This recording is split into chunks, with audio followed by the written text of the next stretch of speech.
Over the last couple decades, research shows the number of teens hitting the road to drive is down significantly. There's not much data on teen driving, so it's difficult to know exactly what's to blame for the dip in teens getting their licenses. But as Lindsay Wright reports, there is some evidence to show that more recently the trend could be reversing.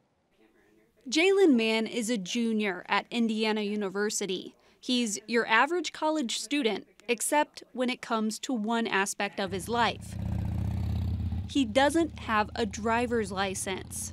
I do have a learner's permit, but that's only because I needed a form of ID for my 21st birthday. Oh, okay. Mann prefers walking. He says, unlike his friends, he just never took an interest in driving, and he still gets picked on for it. Didn't you feel bad, like asking them all the time, hey, can you pick me up? Hey, can I get a ride? Oh, I want to go hang out with you guys, but you need to come pick me up. They'll just kind of look at me for a second and be like, you don't even have a license. I don't know what you're talking. Like, you shouldn't be talking or contributing to the conversation.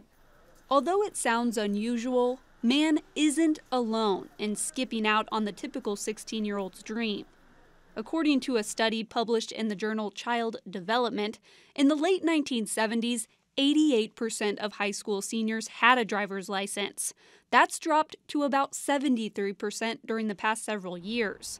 The reason for the significant drop in adolescents driving isn't exactly clear.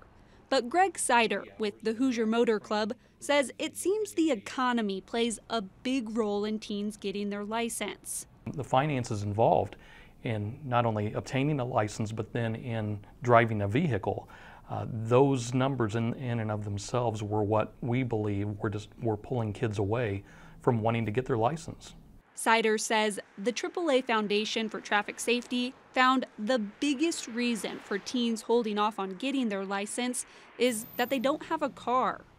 There's obviously a direct connection in the ability of teenagers being able to find jobs or to have some sort of income, and connecting that then to their willingness and eagerness to obtain a driver's license.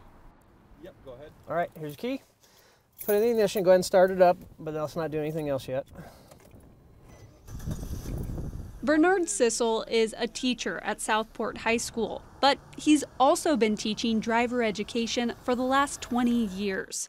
He says he loves working with the teens.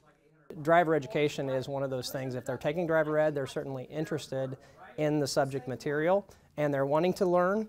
Sissel says there are a number of reasons teens put off this rite of passage. It could be because, there's not a need in the family. There may, mom drives, dad drives, they got an older brother, sister that drives, and maybe they just don't have the interest to want to learn. But he says not only is driver education expensive, costing at least a few $100s, it's not as accessible as it used to be.